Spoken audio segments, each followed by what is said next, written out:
Hello and welcome to the Ram Show. It is Sunday, January 21st, 2018. I almost messed that up there.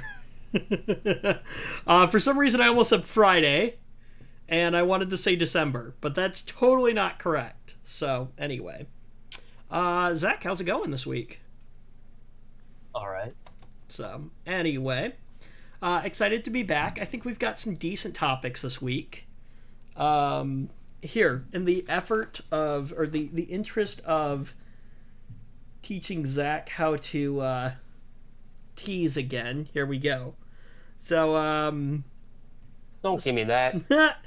well, okay. So the Intel Spectre thing, that's still a thing. We've got some new developments there that we're going to get It's into. going to be a thing for a long time. Right. But we've got some new developments that we're going to be getting into here shortly. Also, we have an update to the Hawaii missile crisis. We're talking about Cortana. Oh, well, that's lovely. The second page of my notes did not decide it wanted to print. So, yeah, that's a thing that happened this week. So let me grab an electronic copy of it. Nah, who needs paper anyway? Well, it's a little bit easier, so I don't have to keep flipping through things. Need more screens then.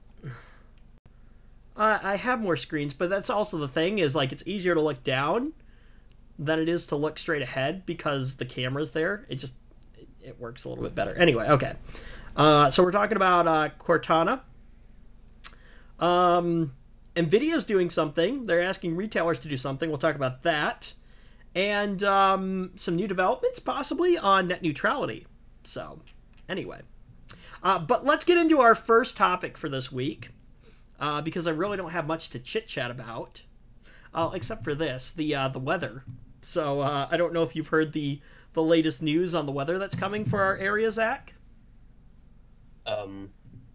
Other than it being 30 degrees. Dude, it was below No? zero a couple weeks ago, so... Yes. So that's not I news. do remember that.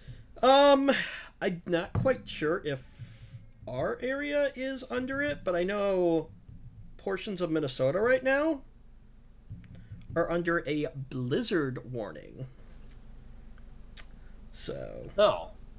Well, I certainly wouldn't complain if classes were canceled on a couple days of the week as a result of that. Well, so our chief meteorologist at the station believes that things aren't going to start until about the afternoon tomorrow, which poses an interesting question, however, though, is if...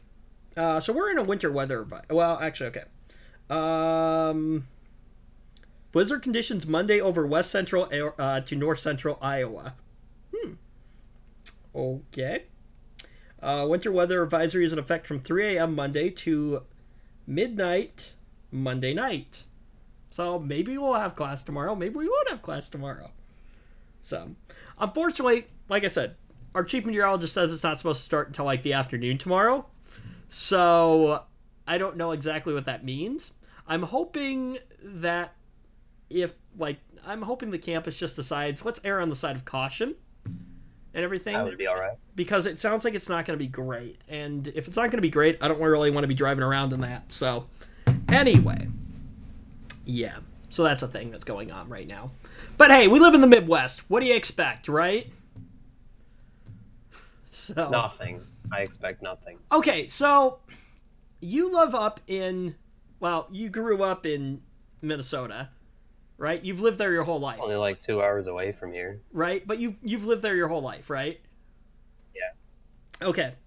Now, you live in a suburb. And Mm-hmm. in this area, we're a little bit more out there.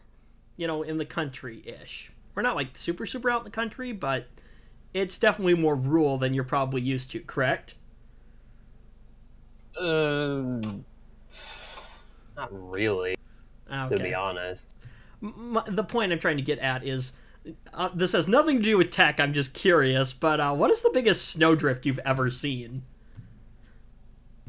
I don't know. I don't think I would remember if I'd ever seen a huge one. I think the last time I remember seeing a snowdrift, it was on the side of the house because the wind was blowing. And it was probably a good, maybe 3 feet tall. Maybe a little bigger. Wow. What the heck? Yeah. Go out in the country. There's like 10-foot snowdrifts sometimes. Not even kidding. So, yeah. That's why I was curious to know. So, anyway. All right. First topic for this week. Let me close this and actually open up the complete story here. So I have that ready to go if I need it. Anyway, all right. So, Spectre Meltdown. We've been talking about it for a while. Oh yeah, that's right. I only have one sheet. Oh well, whatever. I don't know why the other sheet didn't print. Printers are stupid. Anyway, so Intel Spectre, big thing, still going around, still problems, right? We talked last week about how there were problems with older systems having reboot issues, correct? Yes, we did. So they were saying that was happening on the systems with older processors. And as we heard from Retro IT last week, I believe that's, or Backyard IT, one or the other, they were saying that it's actually caused some systems are blue screening, other systems aren't even posting, which I loved your reaction last week. How the heck does that even happen? I don't know. I mean, I sort of kind of maybe understand how that could happen because okay, elaborate. They're updating CPU firmware, so it could cause the CPU to fail to post. I don't know.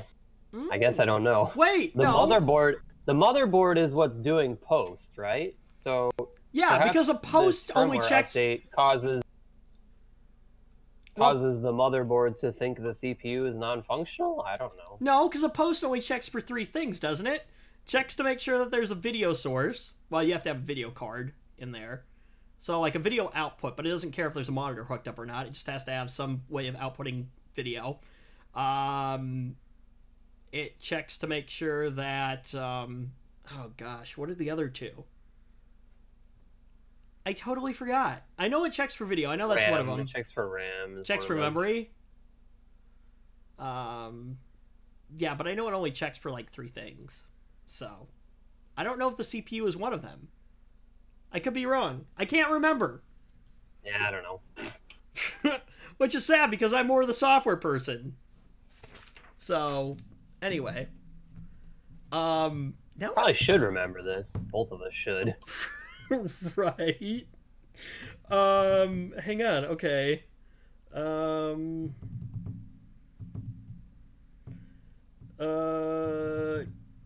on.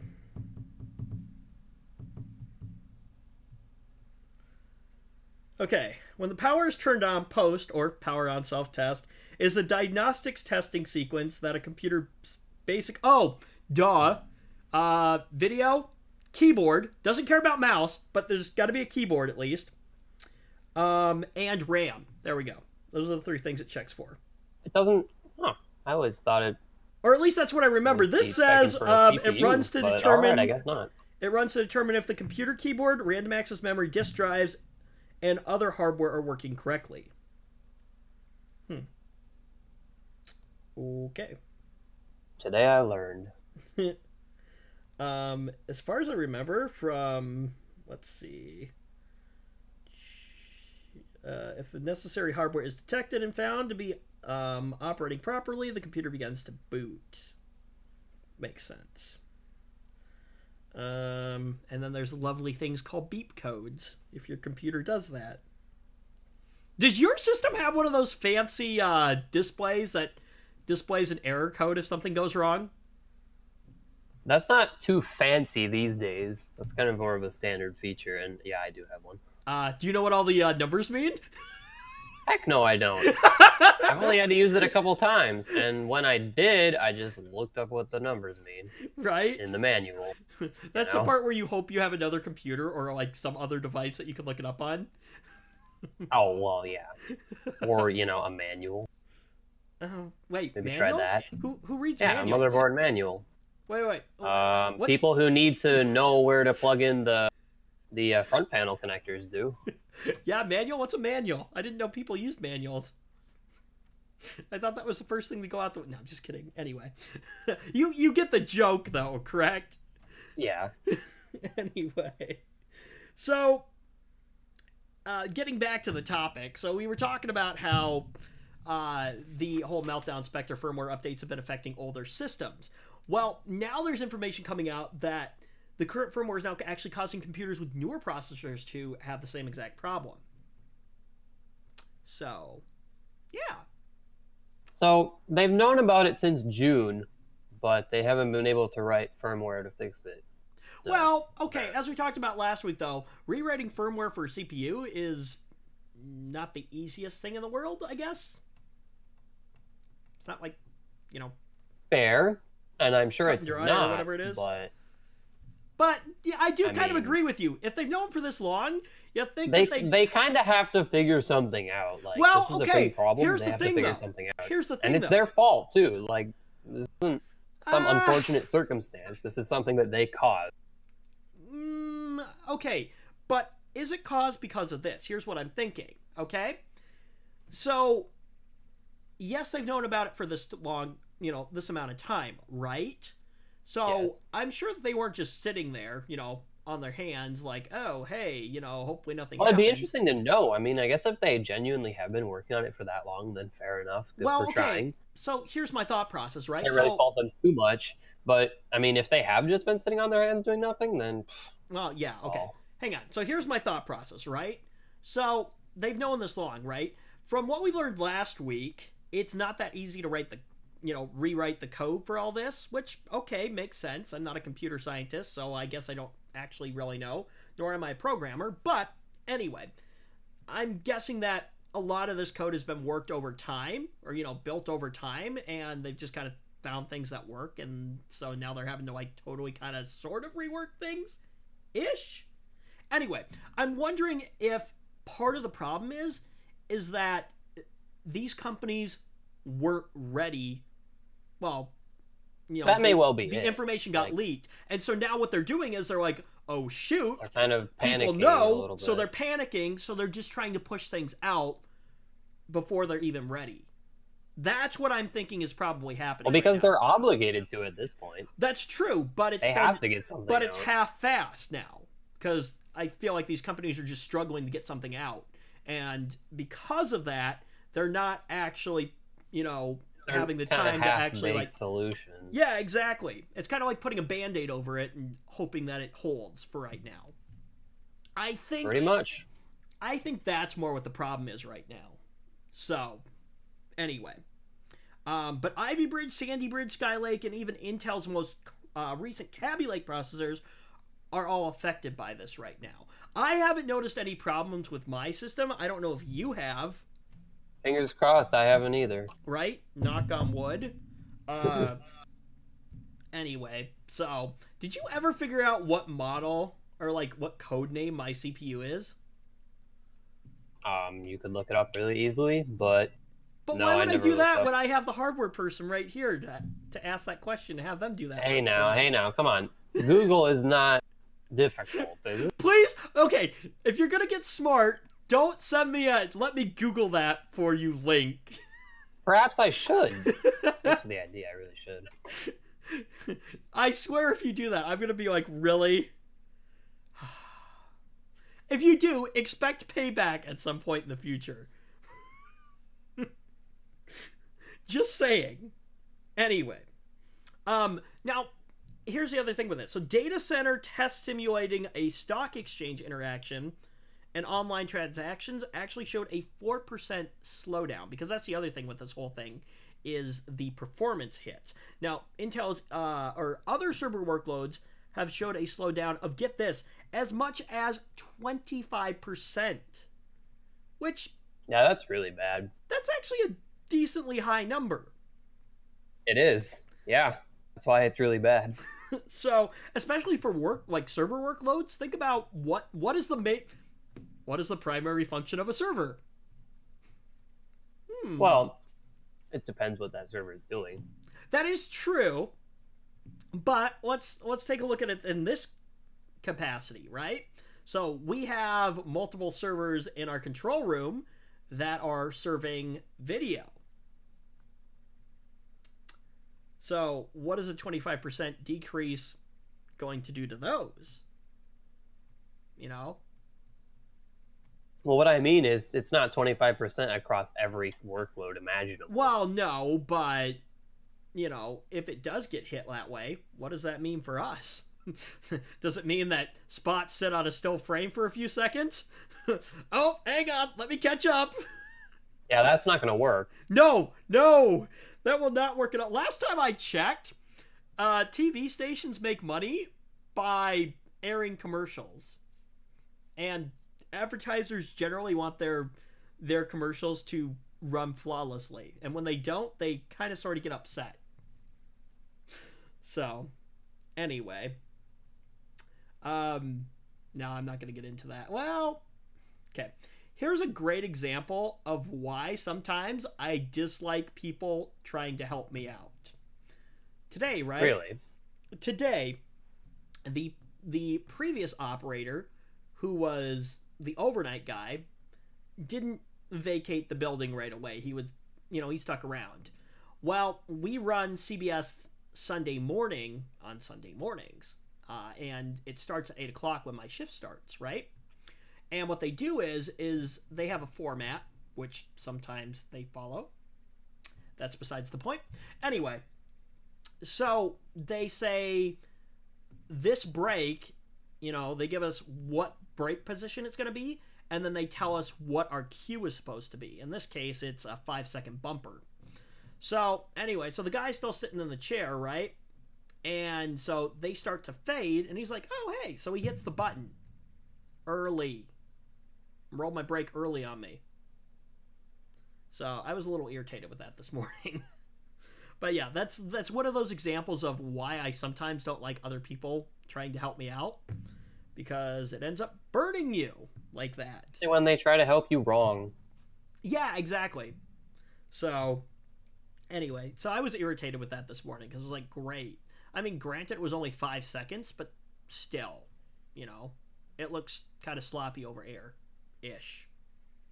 So anyway. Now, Intel has issued firmware updates for more than 90% of its CPUs introduced over the past 5 years. I don't know if I actually have any, I don't have anything from Intel, I don't think, besides what Windows Update is sent down. So, and that's probably partially part of the reason why I maybe haven't seen any issues with my system yet. Both my desktop and my laptop silently received the firmware updates. Through what, though? Mm-hmm. Windows Update? I wouldn't be surprised if they have their own mechanism for delivering updates silently. Possibly.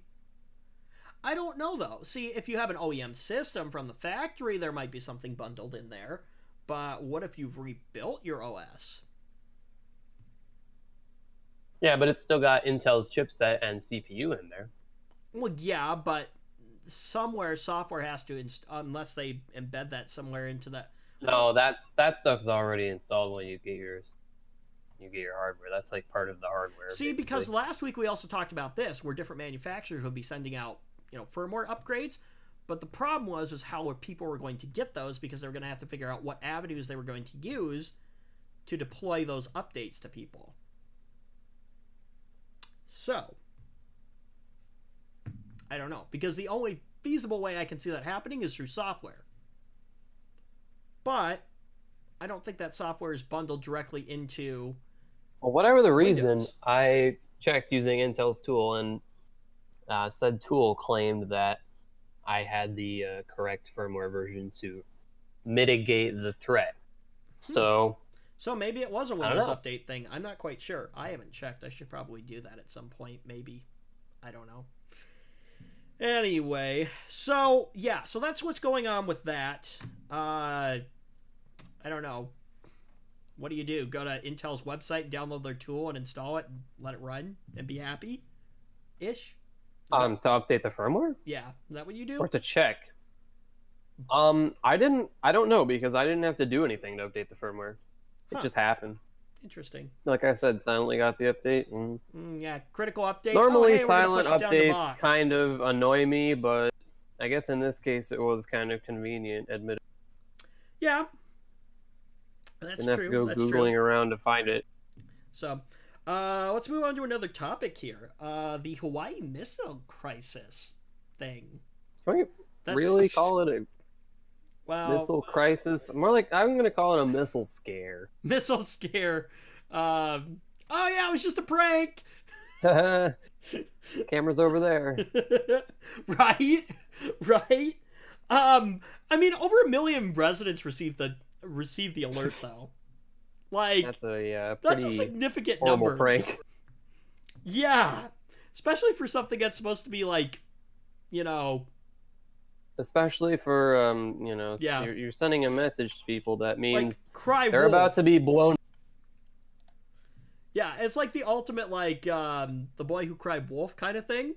Except for the problem is that like on a never before seen scale. yeah, exactly. The boy who cried nuclear Armageddon. Well, okay, so here's the thing about this. Is the system is actually rather confusing. I don't know if you've seen the image of it in the article. You did? Or you didn't? Yeah, Wait, which one? You did or you didn't? I did. Oh, okay. So, this is not what I was expecting. Besides what you may think, because this is what... And I'm curious to get your opinion on this, but let me say this first. My first impression was that there were actual buttons to hit. And in a sense, there kind of sort of is, but there isn't. So, I mean, Looks like a piece of software to me. Yeah, ish. Well, okay, it's worth pointing out. Guess I'm not sure. It's worth pointing out that the image that we're about to show you is not the actual like. It's a simulation kind of what the real system looks like, because they weren't going to send out the real one for security reasons or whatever. Anyway, so this is what it actually looks like right here. So I'm guessing it's like probably some website-based kind of thing or web-based system. At least that's what this looks like to me. But Not web-based, browser-based would be the word that you're looking for. I yeah, think. browser-based, HTML-based. But even then, probably. I wouldn't think that's browser-based. Really? Browser-based HTML software based? for something so important? You'd be surprised. Seems kind of silly. When I worked at Target temporarily, I accidentally like crashed one of the registers, and I got like a 404 page not found screen. Like, no lie. So yeah, that was interesting. Okay, maybe it wasn't quite like a 404 page not found, but it registered to me that it was like somewhat web-based software, kind of, or browser-based, like HTML-based software. So I guess it could be. I don't know. anyway, Interesting to know. but the Probably way won't this tell you, but the way this looks though to me is that it looks like it's built kind of on HTML or whatever. And so the idea is that, you know, oh, hey, we need to send an alert. So you go scroll down the list and you find the one that you're supposed to hit, and then you hit it. But as you can see by this this graphic here, some of them are worded interestingly, I guess.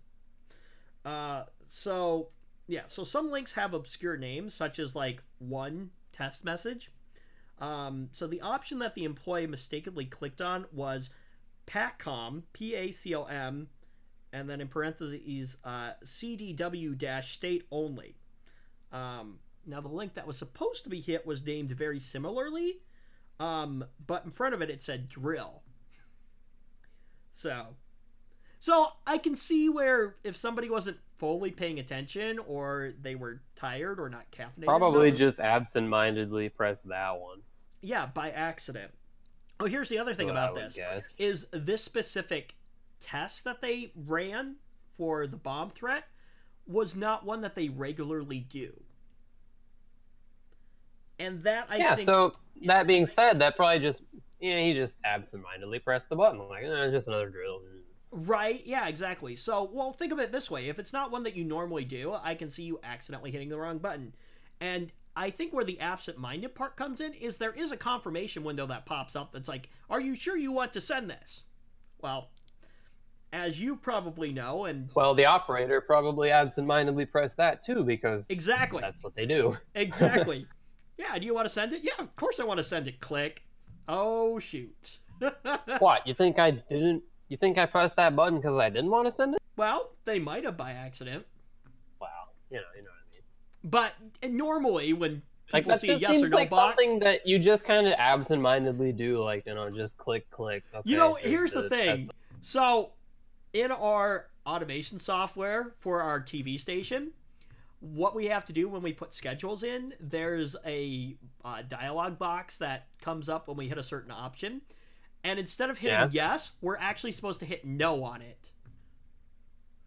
Oh, now, that sounds confusing. Yeah, had I never been told that when I was learning. Have you ever used this software that, like, when you get a dialog box, like, confirm or whatever, and they, like, shift the buttons around on you?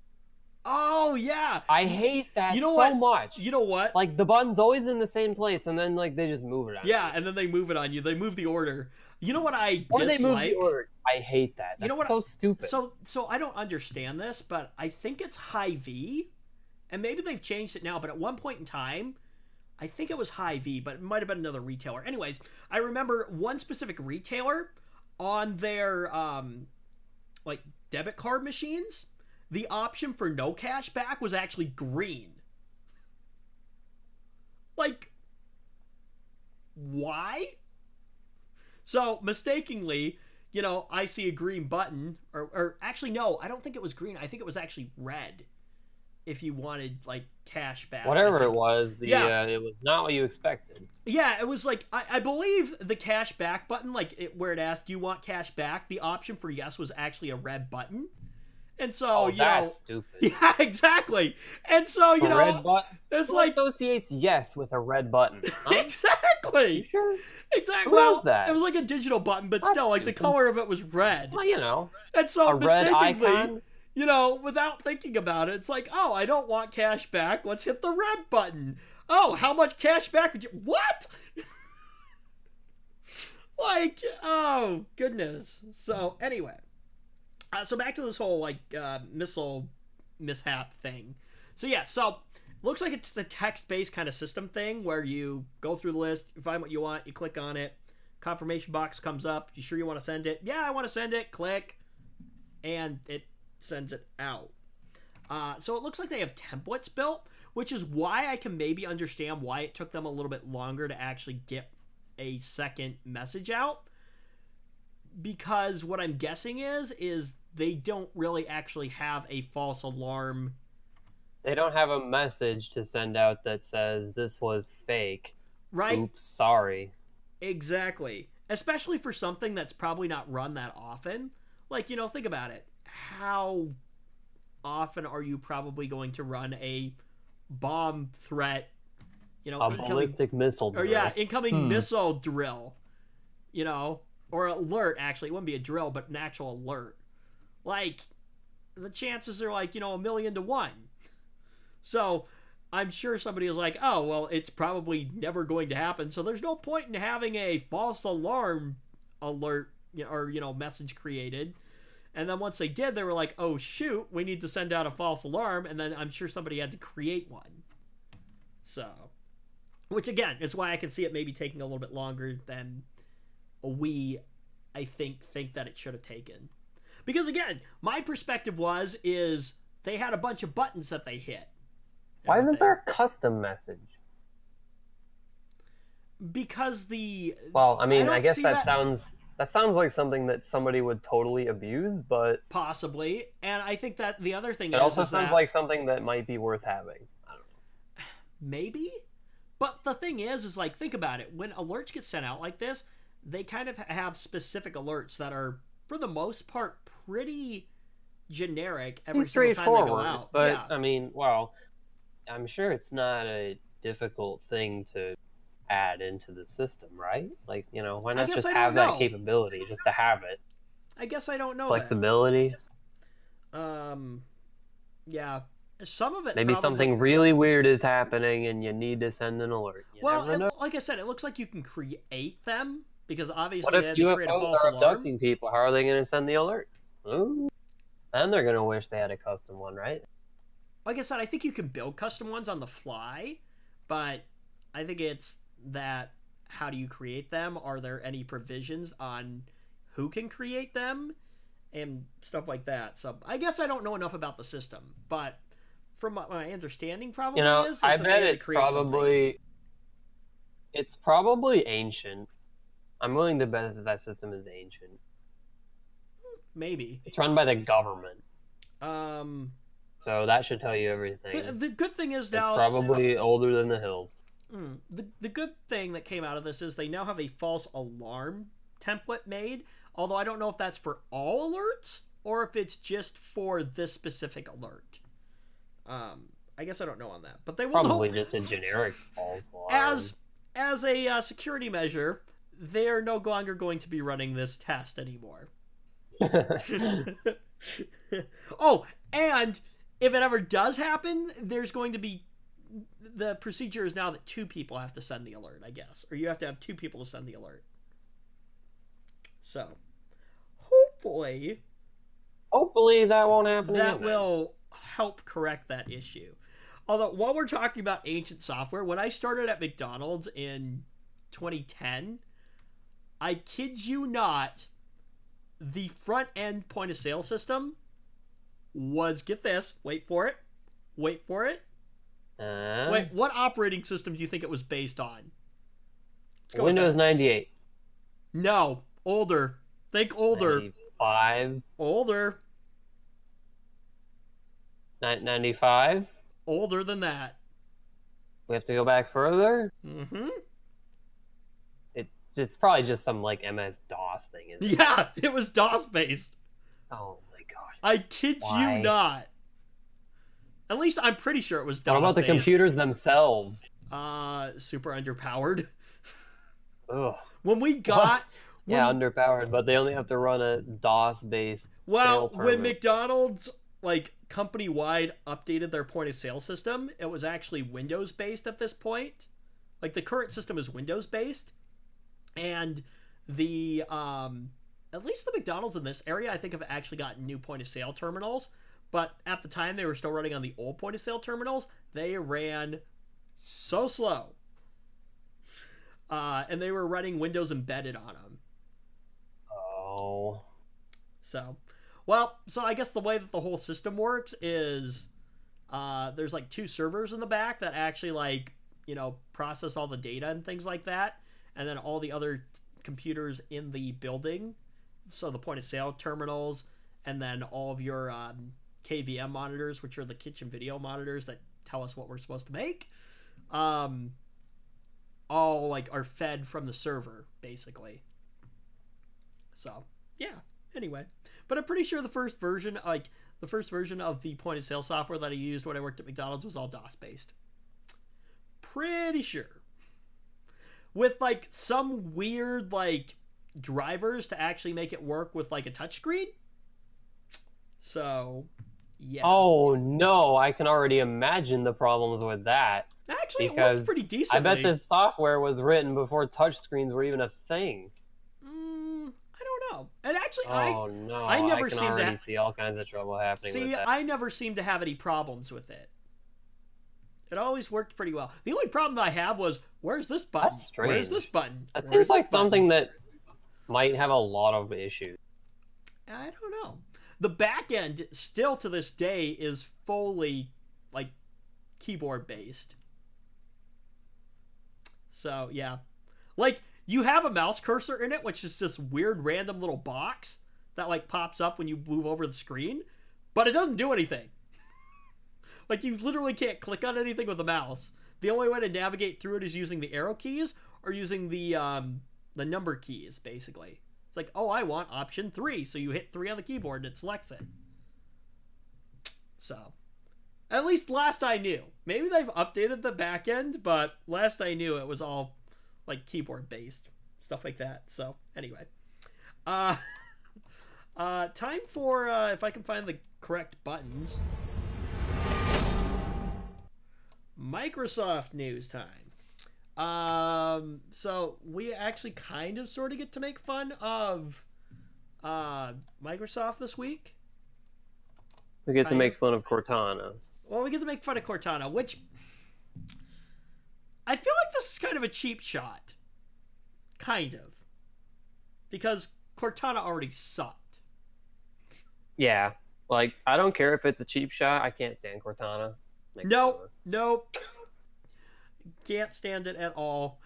I know what this like on the computers at the campus, at least in the IT department, because I think the rest of the campus actually runs 7 still. The IT department runs 10. Actually, maybe I should clarify that. I don't hate Cortana. I don't use it because I got no reason to use it. But I don't hate it. I hate Microsoft trying to shove it down your throat all the time. Yeah. That's what I hate. So the thing about this is like in the what the heck do they call that? The taskbar? Yeah, that's what it's called. Yeah, that's what they call it. I totally forgot my terminology there for a second. That's sad. In the taskbar, you have the option of turning on the search function in there and having it sit in the taskbar. Do you actually have that on? I hate that. It's such an eyesore. Okay, thank you. Thank you. I hate it. It's such an eyesore. Ugh.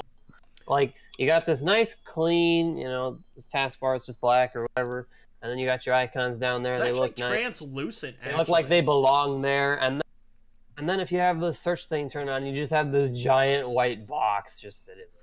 Yeah, exactly. I completely dislike it. I don't want that. It looks so wrong and out of place. I also hate with the new updates, they have like the people box that pops up, as well as that's really dumb too. But since I'm still the desktop on view what button? is it, 1511? I don't have that yet. Yeah, they've also the task view button. I can't stand that either. You can turn that off. I know. I have it turned off. Literally, my taskbar is the start button. The only program I just have my icons. That's it. You just have your what? I just have my icons on there. That's it. The only thing I have pinned to the taskbar is Google Chrome. It's the only thing I have pinned to it. That's worth pinning. Well, yeah, because it's like one of the most used applications on my system. Everything else is not pinned though. And then I have my what the devil do they call this? The icons or whatever it is. Is that like on the right side? Yeah, on the right side. I don't know what the official term for that is. I can't remember what those are called, but I have notification panel. No, it's not notification panel. I don't know. I don't remember what it's called. Anyway, but the only 3 things that I have actually, everything else is hidden. The only 3 things that I have are the volume, the network, and Norton, because I always like to be able to see the status of that. I got the clock, of course, on there. And then the notifications bar, which I never use. So. Yeah, I never use that either. I just drag stuff there to hide it. Do you really? Yeah. I don't even remember, I get random notifications from things like Java when it wants to update or whatever, but, I don't normally get things in it. So. And that is why I hate any software that demands I install Java. You hate Java updates. Anyway. Because it does that stupid notification all the time. I don't want to hear it. I don't care if it's out of date. I don't care. Hey, Java's out of date. You should update. I don't even use it. I don't even use it. Why would I update some software that I never use? Well, you need it for certain parts. You're going to need it for your capstone that you're doing. Yeah. On those lovely VMs. Stupid NetLab. Oh man, how long did it take you to install all of your 3 VMs that you were supposed to have set up? Oh, it took years not because of anything to do with Java, though. Well, no. Anything to do with Java. See, because everybody was installing them at the same time. So, you can imagine how that see, I was one of the lucky since people. they all I got moved to one of the lesser used servers, so mine flew. Yeah, I got moved to one of the lesser. Yeah, I got moved to one of the lesser used servers, so mine were just like wee. While yours are still sitting on the very first screen of the installer with the little. Yeah, well, ring. you know what? It was an excuse to sit and do nothing for a while. That's a good point. Anyway, all right, so let's talk about Cortana real quick here. So there's been no new Cortana devices released this year at CES. Alexa and Google. Why would you want a Cortana device in your living room exactly? I don't understand. Kind of escapes me. Well, and here's the thing. Well, we'll get into that in a minute here. But so Google, Amazon, the two companies that are taking over right now when it comes to voice assistants, which is funny because if you think about it, wasn't Siri kind of like the original voice assistant? Kind of ish. I feel like Siri was the first one that was like mainstream. Yeah, I think I have to agree with you. It was a big deal when it came out. When the iPhone came out that had Siri, it was the coolest. Yeah, it was like, ooh, hey, what the heck is this? I can tell my phone to do stuff. Honestly, now, I'm not sure how well it worked because I didn't have one. Honestly, I never. Okay, I shouldn't say never, but I very rarely ever use Siri. The only time I really use it is to set an alarm. Other than that, I don't use it. So, now here's the thing. So Alexa is expanding right now, and it's arriving on things like headphones, smartwatches, cars, and even more. I guess there's this new thing where, like, I think some vehicles you can actually order things while you're in your vehicle. I don't know how I feel about. What even is that? What? Why? Why do I need to be able to order whatever it is while I'm driving? Because why here's can't the I thing. just do it when I'm not driving? Okay, think about it from a business standpoint. Dude, is there a market for this? Yes. Product? Yes. Like, it seems like a novelty only. Okay, think about this. That's about it. Think about this. You see a billboard. All it is? Well, hold on. Okay, hold on. You see a billboard on the side of the road that's advertising a product. Ooh, hey, that looks cool. I want it. Or you're that is listening. The most impulsive spending you could possibly. Okay, hang on. Okay, or you're listening to the radio, right? Because this is the next like big thing in like radio that possibly could happen.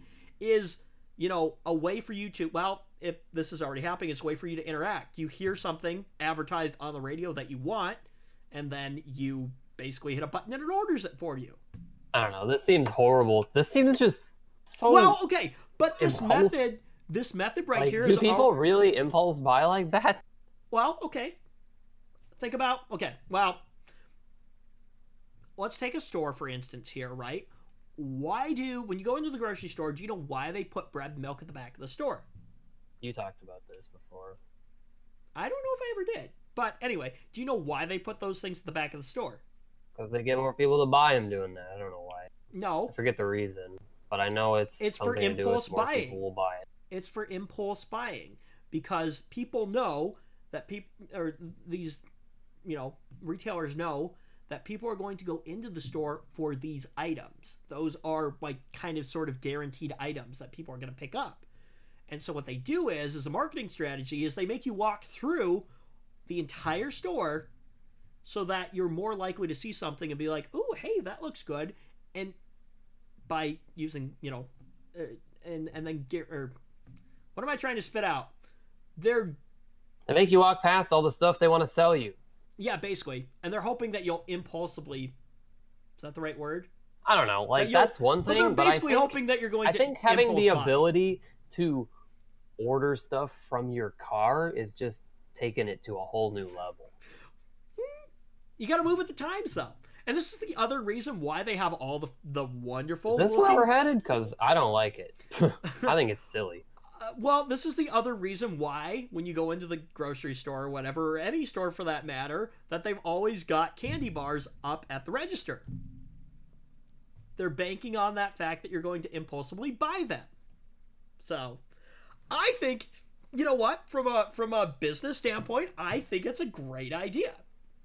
How do you engage your customers. This is I think it might all, or what am I trying to say here? I think that it could be seen as silly by more than just me.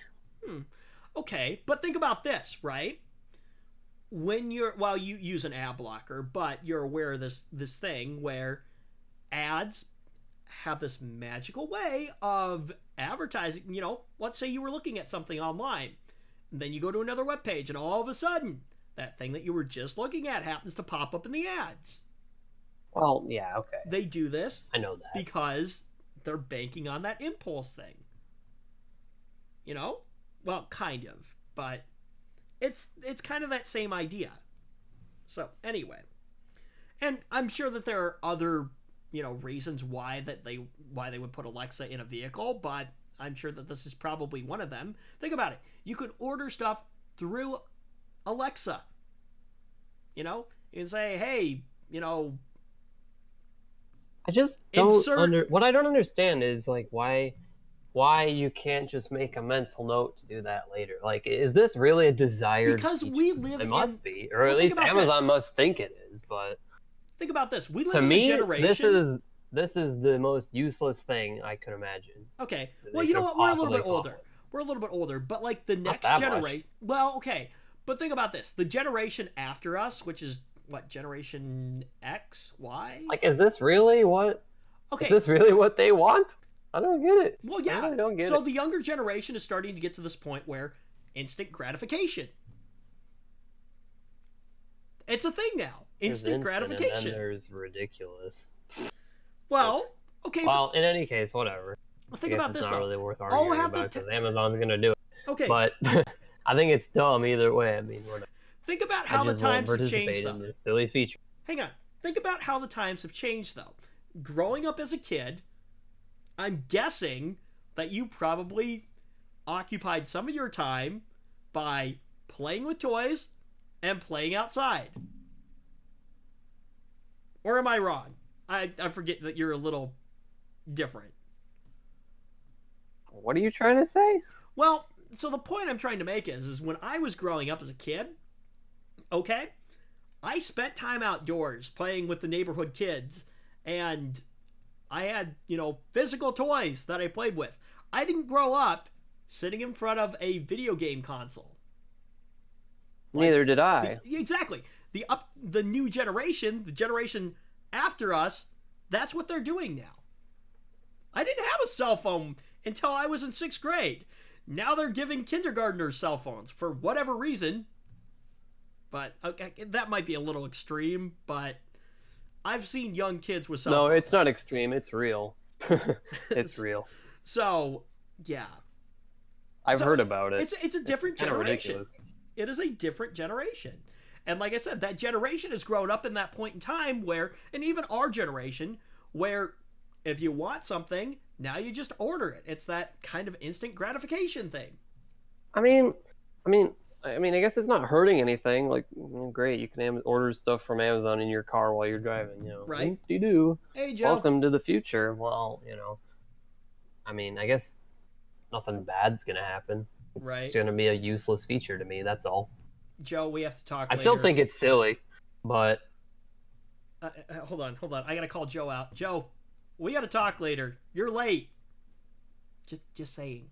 Just a little bit. Anyway, now that I'm done calling Joe out, he's probably gonna leave a message like, "What?" Anyway, so moving on with this. So no new Cortana devices have been released at CES this year, and as far as I know, there's one thermostat that has Cortana and one.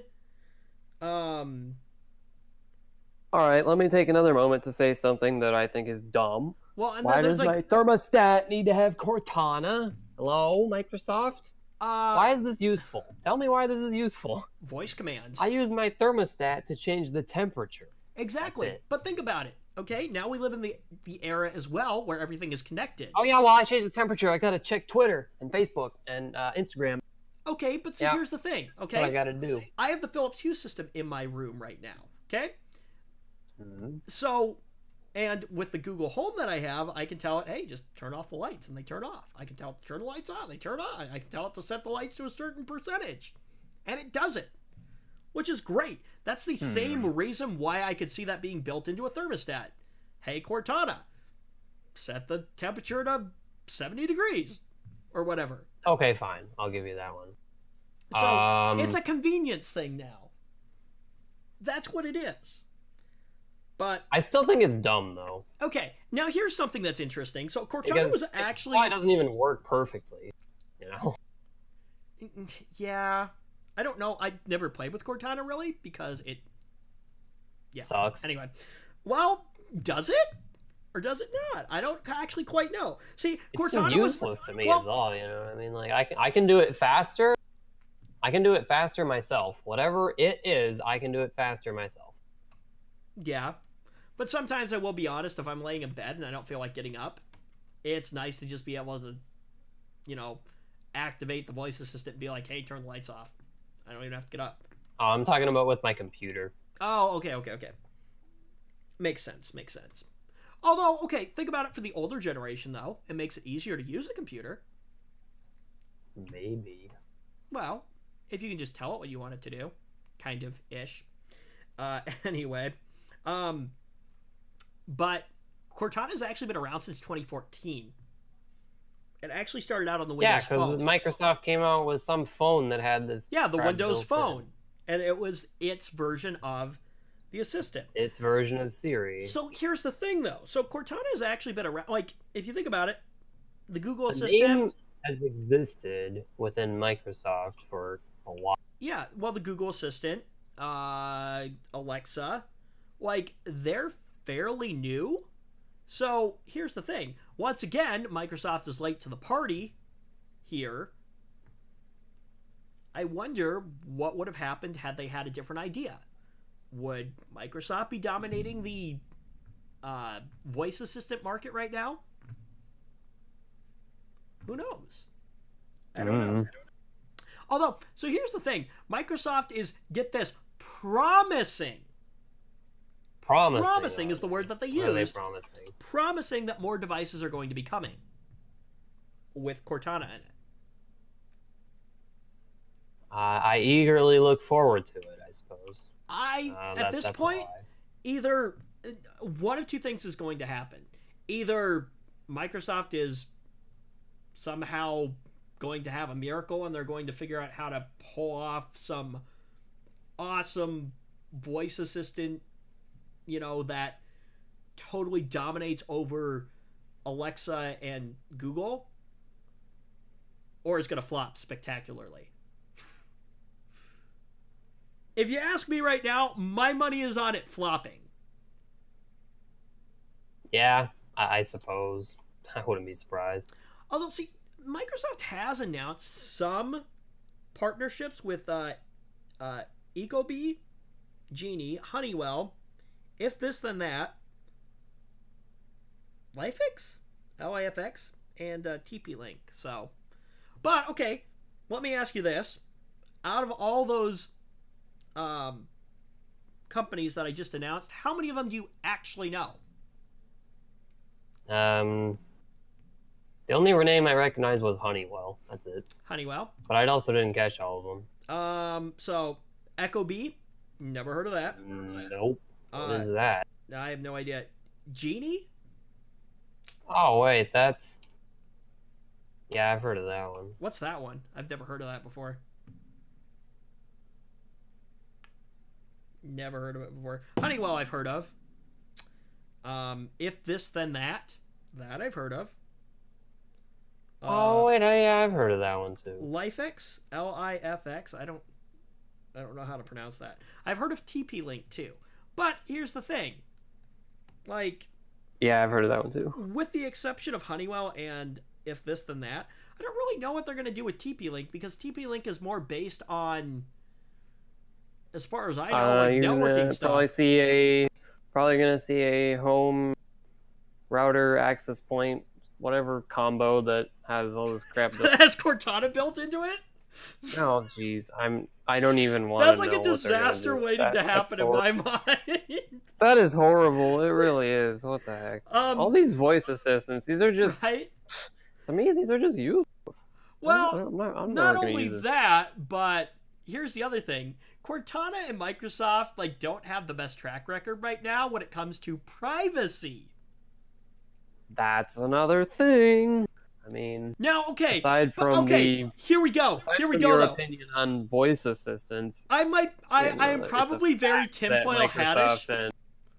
Hold on, I am probably very tinfoil hattish on this, but I would like to believe that Google and Amazon are not fully storing this information. They're just somehow processing it. I wouldn't be so quick. I know that's very tinfoil hattish. And I wouldn't be so quick to believe that. I think they totally would. Yeah. Now, Apple claims that, like, all the Siri stuff is, like, on-device learning.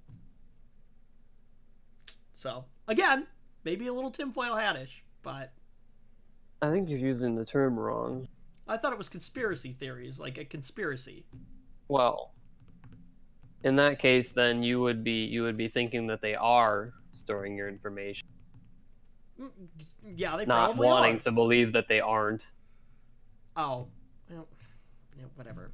Anyway, they probably are. I guess, I don't know, for whatever reason. Like, it's weird. Some things, when it comes to privacy, really bother me. Other things don't. I don't know. Maybe it's that mentality. Probably because for a long time, like, you know, you always talk about how you don't want your operating system to spy on you, and well, okay, who does? And I have talked about that before. It's probably you probably feel that way because that's not been a thing for very long.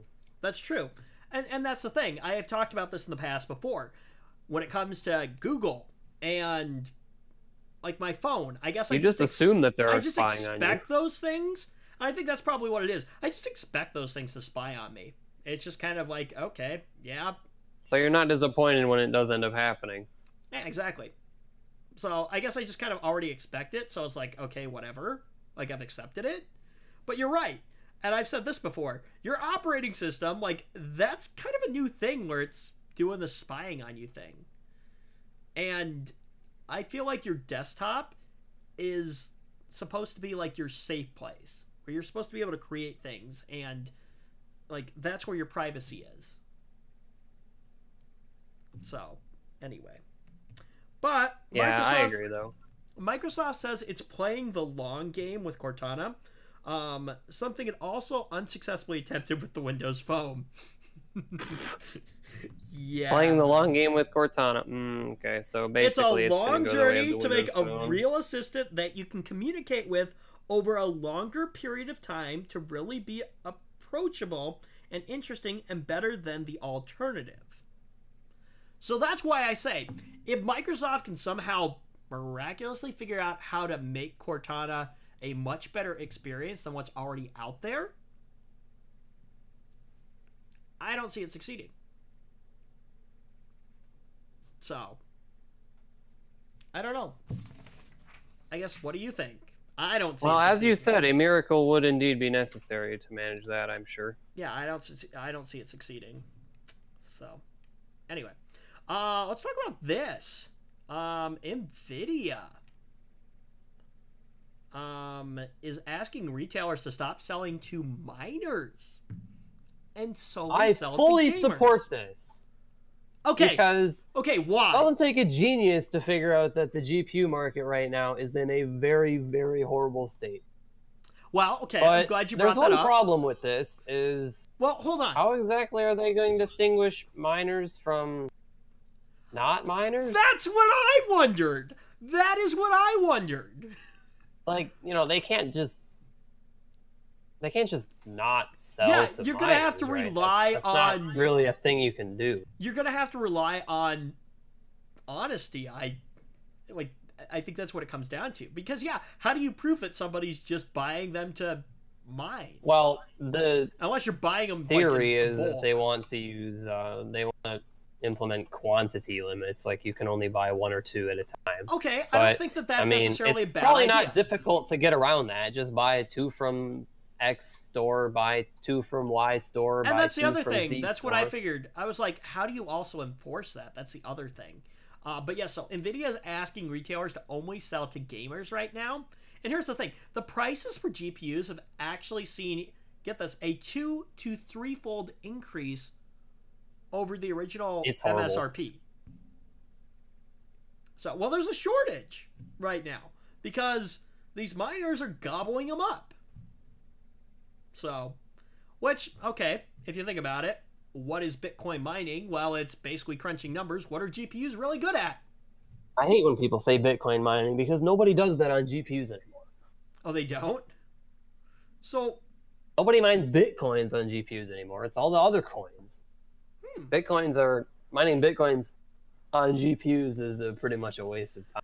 See, I guess I don't know enough about like the whole like Bitcoin and all that other, cryptocurrency. That's the word I'm looking for. Cryptocurrency stuff. I don't know a ton either. I just know there's Bitcoin. Bitcoin there's is the Ethereum, biggest and there's a one. couple of other up and coming currencies, and it's Ethereum and the other up and coming ones that people are mining with GPUs, not Bitcoin.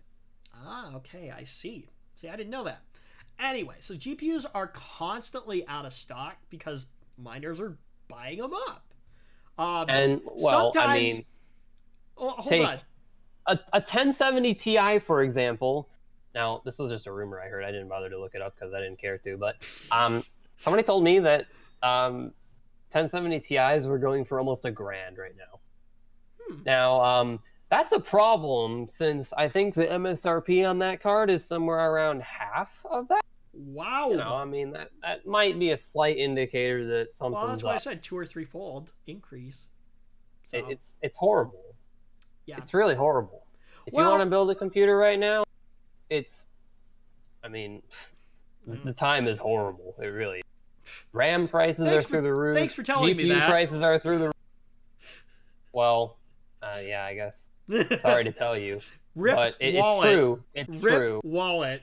It's true. Like, you want to buy a GPU? Well, have fun paying twice the price. Yeah. You want to buy a RAM? Yeah, have fun shelling out for that. It's bad. It's bad. Well, so here's the thing. So, as part of a way to combat this, NVIDIA is going to be selling on their website, which, did they not do that before, I guess? I don't think they did do that before. Oh, okay. But the other thing I don't know is, how is that going to affect anything? Well, so here's the thing. Are miners not allowed to go to NVIDIA's website or something? Is that net neutrality at its finest? No, I'm just kidding.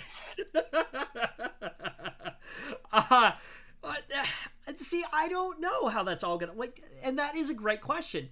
How does NVIDIA plan on enforcing this? What are they gonna do? Well, yeah, I don't know. But I will say this. Okay. I will say that it's good that they intend to do something. Well, okay. Or even that they acknowledge the problem and maybe even demonstrate some kind of willingness to do something about it. Well, as part of the best thing that could happen for the GPU market would be for all these cryptocurrencies to crash horribly. Right. I mean, a lot of people lose a lot of money at that point. I suppose the manufacturers also would not be too fond of that because then you'd have a flood of used GPUs all over them.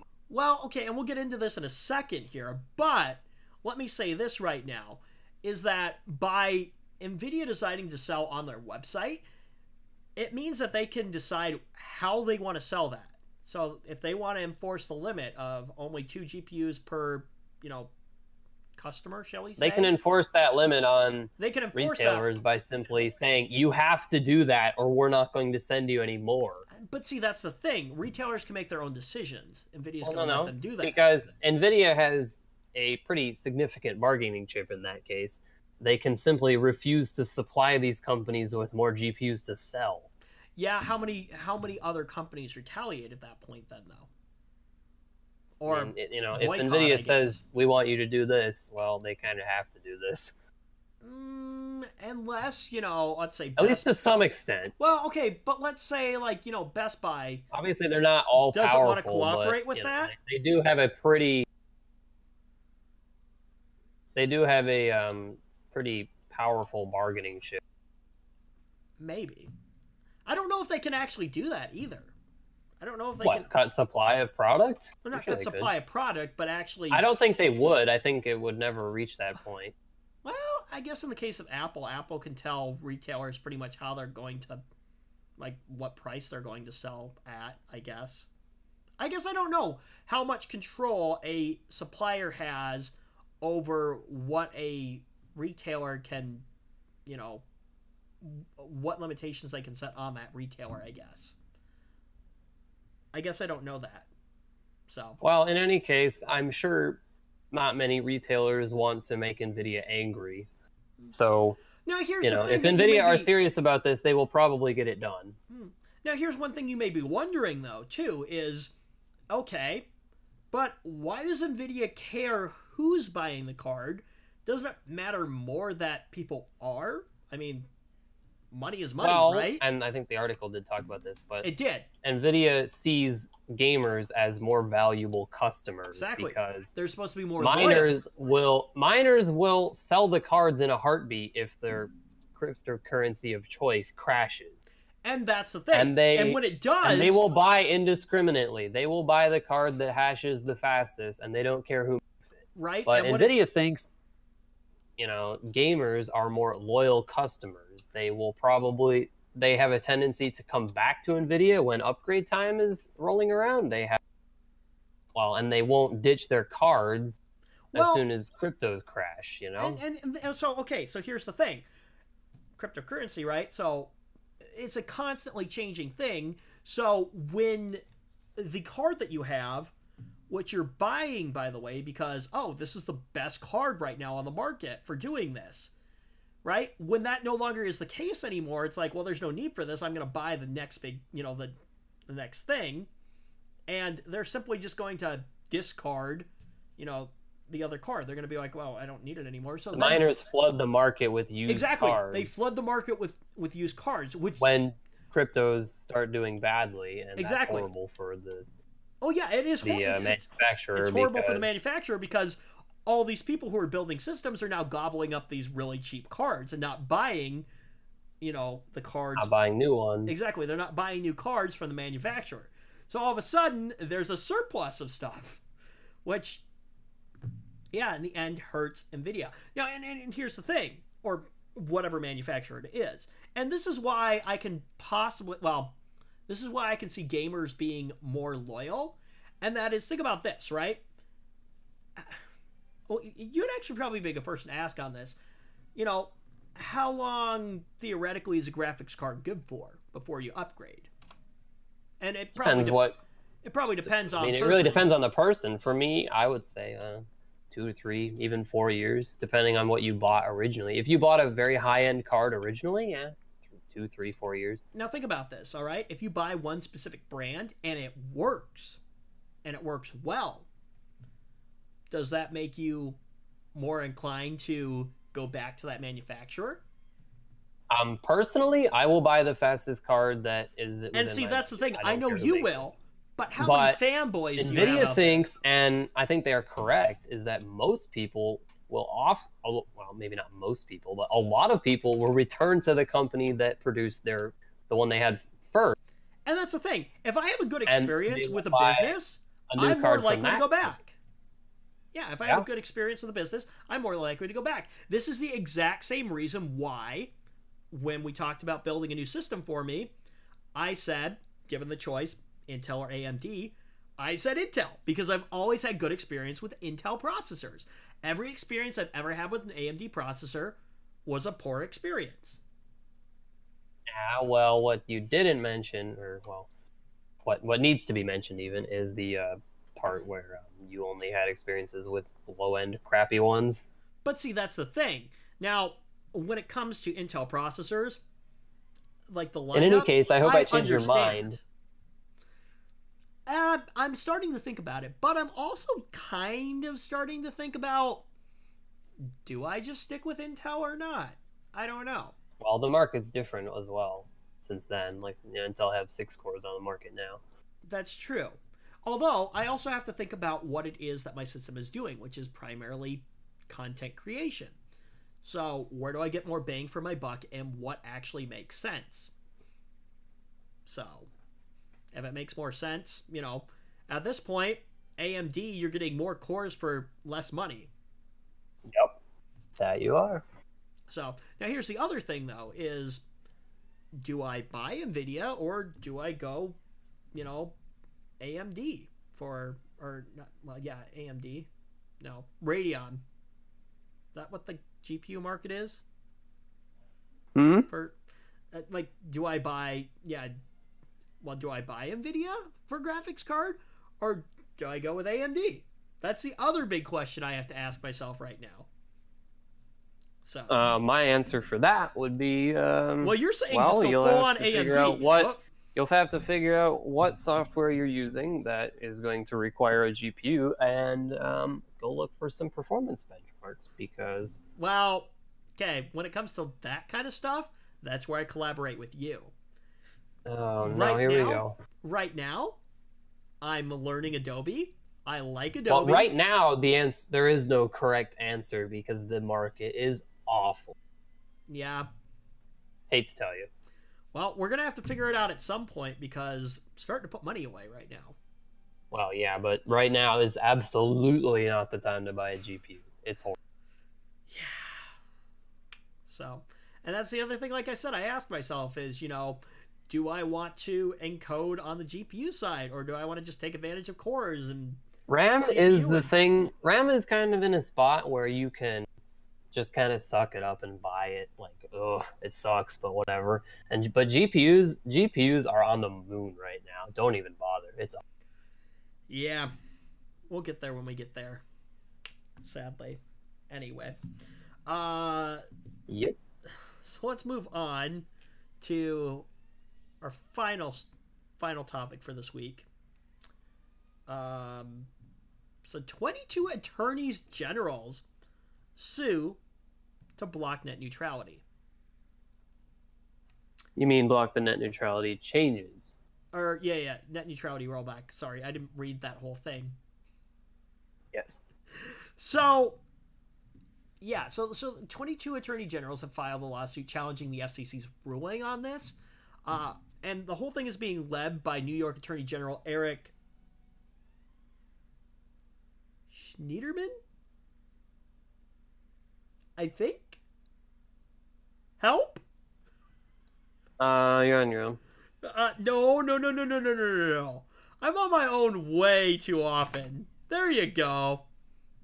You can take one for the team. I bet Joe's nodding along. That's not a bad one. Eric Schneiderman. Schneiderman? Okay. Eric Schneiderman, I guess. Is that what we're going with? That sounds about right. Anyway, all right. Well, in any case, good for him. He's a cool person. Right. He likes net neutrality. Now, public interest groups have also announced that they have filed petitions as well. So anyway, but the Senate is also attempting to pass a measure right now. However, that's unlikely to succeed because, I mean, if it gets through the Senate, okay, great. Then it has to go to the House. Then that has to be passed there. Then it has to go to the president's desk, and then it has to be signed into law. The president is kind of the reason why it's... Yeah, do you why they're see trying to get rid of net neutrality in the first place, so, Do you see why that this may possibly not pass? I think I see the problem. Right? There seems to be a slight issue with this one. So in the first high-profile attack to block the FCC's rollback of net neutrality rules through the court, 22 attorneys generals have filed a lawsuit challenging the agency's repeal plan, led by New York Attorney General Eric Schneiderman? Whatever. So the petition asks the court to find that the FCC's plan runs afoul of federal law. I know nothing about law, so... That makes two of us. Yeah. But an open internet and the free exchange of ideas it allows is critical to our democratic process, the New York Attorney General says in a statement, announcing the suit filed on behalf of 21 states and the District of Columbia. The repeal of net neutrality would turn internet service providers into gatekeepers, allowing them to put profits over consumers while controlling what we see, what we do, and what we say online. Now, here's the thing. Let me say this real quick. Can they really control what we say online? Because, see, I think that opens up an interesting legal debate right there. Does that violate our, what is it, First or Second Amendment right? I can't remember which one it is, to free speech. That's an interesting question. I don't know. I'm not a lawyer. But that is the one thing that I'm interested on. Does it violate... From reading this, it seems to me that really the only realistic, even remotely realistic... I guess I don't know about realistic. It might be unrealistic, and I just don't know that. But the only way plausible that these solution? people could really... Yes, possible solution to reinstate net neutrality would be for this suit to be successful. Yeah. Because obviously the president is not going to let this happen if he has anything to say about it. No. That's why that's perceived not to, pass. The lawsuit brought in front of the U.S. Court of Appeals for the D.C. Circuit asked the court to determine that the FCC's repeal is arbitrarily the heck is that word? Zach, help! What the heck is that word right there? Capricious? I don't know. What the heck? I don't even know what that means. But anyway, and an abuse of discretion under the law. The suit will also argue that the FCC wrongly reclassified broadband as a so-called Title I informative service rather than a Title II service because of numerous... I was worried for a second there because I thought you were going to say that they were challenging the reclassification of ISPs as Title II, because I remember that Title II thing being the reason for net neutrality to be able to exist. Well, yeah, so classifying net neutrality... neutrality... I was getting a little worried there. You said that. I'm like, what? Classifying ISPs under Title II is putting them under that same concept of... But you said Title I, so it kind of made sense now. Yeah. Public interest groups announced simultaneously that they're going to be also filing petitions. The lawsuit from the Attorneys General says it was filed out of an abundance of caution, as the petitioners say the FCC's rule should be officially published before lawsuits are brought. That's the other controversy about this is, I guess net neutrality technically hasn't gone into effect yet. So I guess they're getting some flack right now for filing a lawsuit against something that doesn't technically exist yet. Well, so what if it doesn't technically exist yet? They decided they were going to make it exist. Exactly. We're getting ahead of everything here. That's the way I feel. Consumer adversary group Public Knowledge similarly said in an announcement that it had filed a purely procedural move challenging the ruling, even though it believed the FCC's rule still needs to be officially published before a suit can be brought. Mozilla also announced a suit as well. I guess the good news is that we've got a lot of these big companies fighting against this right now. I guess the hope is... I mean, unfortunately, it might be unrealistic to expect that to mean anything. Possibly. I guess I don't know enough about the law and about this whole thing. Neither do I. But I'm hoping that somehow... We can hope, yeah. That somehow... This all, they all just say that, this is ridiculous. Hopefully everything just goes back to the way it was. Hopefully.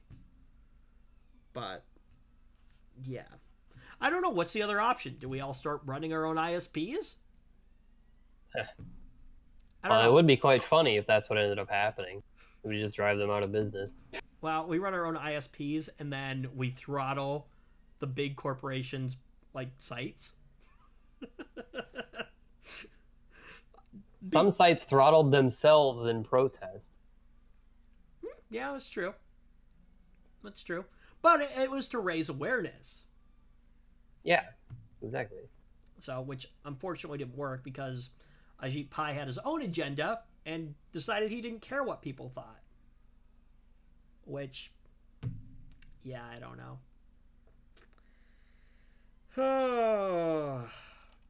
But it's just I don't understand how anyone can believe that, well, maybe I can, but this whole idea that internet service providers were hurting because of this and they couldn't upgrade their infrastructures is just completely bull. Oh, we've been down this road so many times. We all know that's a bunch of garbage. Exactly. So, yeah, I don't know. I guess all we can do now is, unfortunately, sit around, twiddle our thumbs, and hope that this all works itself out. So, anyway. But, at least people are fighting against it. So, and maybe if we fight against it enough, maybe people just get tired of hearing it. That's an unlikely solution, but you never know. You know? Like, stop bothering us about it. We'll put it back. Just stop bothering us. But I feel like It'd be funny if that ended up happening. It would be funny if that happened, but that's a far cry. But I don't know. Maybe. So, I guess really all we can do is we can sit and wait right now and see where this takes us. So, anyway. Shoot, I feel like I have to sneeze. Nope, I think I'm good. Anyway, so that's really all I have. Let me see. Is there anything like rapid fire-ish we can do real quick? Let me take a look at the rundown. Oh, the NSA passed a new, they like renewed the spying bill, basically. It says the NSA can like spy on people. Isn't that called like the Patriot Act or something like that? No, this one isn't the Patriot Act. Actually, this is one that I have in here. Part of the problem with it is the government has passed a bill that allows the NSA to continue spying operations, which passed 65 to 34, and it allows spying under Section 702. Critics charge that the bill, which removes 702 and the powers national security agent spying, is so it's normally for foreign targets, but allows the government to sweep up American communications with few safeguards, and that's why that's so controversial. So, I guess they're not doing their due diligence to filter out, like, innocent people-ish. So, yeah. And that's been a topic of debate for a while. You know, oh, the NSA spies on us. Doesn't everyone kind of spy on us nowadays, though? So, like, what else is new? Sure feels like it. It's not really a great thing. In the state of, where is this? New Jersey. You could be fined and jailed for, get this, wait for it, drunk. For what? Droning. For what? Drunk droning. Oh. If you're drunk and you're flying a drone in New Jersey, you could be hit with imagine having to be the officer that, like, has to arrest someone for doing that. You're under arrest for whatever is the name of this charge. Well, apparently it's like, a thing. And try not to laugh. Like, geez, I'd be hard-pressed not to laugh while arresting somebody for that if I was the officer. Yeah, so apparently it's a thing, and one that's officially illegal in the state of New Jersey. Governor Chris Christie signed the bill into law. That sounds like something that only exists because someone did something stupid. Right? Yeah, like one person ruined it for everyone. One person did something stupid, and now they have to make a law for this dumb edge case. So it went into effect on Monday, banning the use of drones while under the influence of alcohol, narcotics, or other hallucinogens. Okay. Well, alrighty then. Okay, hang on. I can see under the influence of, like, hallucinogens. That one I can see. I don't know, though. You don't make great decisions when you're drunk, either. So. Nope. Maybe I can kind of see this. So the new regulations follow similar thresholds as the state's drunk driving laws, which prohibit, you know, driving a vehicle or driving or operating a vehicle with the blood alcohol content level of 0.08. They're thinking about lowering that in Iowa, actually. Or that's what I heard. So the law also bans people from flying drones in drones to surveil a prison. Interfere with first responders, or in pursuit of wildlife. Okay, I guess I don't quite understand the wildlife one, unless it's like a fish and game thing where they're like it's an unfair advantage. I don't know. Yeah, but I can see the prison one, and I can see interfering with first responders because it gets in the way. Like that, I can see things like that. But violators can face up to 6 months in prison and $1,000 fine. So, yeah. So don't do it. Not a good idea. Oh, when I was reading through the NVIDIA story, apparently people have been buying or like renting out Boeing 747s just full of graphics cards to ship their GPUs to their farm in China or wherever. Yeah. Last time I checked, I don't know how one can. I don't know how one rents a 747, but and last time I checked, Boeing 747s are not small aircrafts. Last time I checked. So, anyway. OnePlus had a credit card breach, apparently. Oh, that's a good one. We talked about them, I think, about, like, they were caught, like, actually spying on people or something like that. I think we talked about. Oh, yeah, we did talk about that one. Yeah, I remember that one. Hey, so you want us to spy on you, and now we're going to release your credit card information. So, any chance of them ever having me buy one of their phones, it's kind of just gone out the window. Yeah, I would have thought about it before. Yeah, I heard good things about that. Bad. I heard good things about that, like the phones. Like I saw a review on the OnePlus One, but given their track record right now, nah, I'll pass. LG is apparently working on a folding phone. That'll be interesting. And what, like a flip phone? I think we're long past the age of those. I don't think it's a flip phone. I think it's an actual, like, legit, like, smartphone that you can fold. An LG patent filed to the World Intellectual Property I realize it's not a flip phone. I'm just kidding. Shows the potential folding hybrid. So the idea is it's supposed to be able to fold into a tablet. Interesting. Let's see what else. Yeah, that's about all I have for this week. So anyway, join us next week for more fun and excitement and shenanigans. So anyway, as usual, I doubt Zach has anything else to add. No. Nope. All right. Well, with that being said, then, thank you so much for joining us. Hope you enjoyed this episode of The Ram Show. If you did, thumbs up. If you didn't, thumbs down. Comment below if there's anything that we got wrong, because, as we've said in the past before, we're not perfect. We get things wrong all the time. So this should be a given. Right? And here's the thing, is, like I said, as long as please be positive. We don't want negativity here. But, you know, if we got something wrong, politely let us know that we got something wrong. And then inform us as to what we got wrong. Because when it comes to, like, this whole Spectre thing, if there's somebody who knows a lot more about it that can explain it in a better way to me so I can understand it, hey, I'm all for that. So, anyway, with that being said, thank you so much for tuning in. And we will see you next week right here on The Ram Show.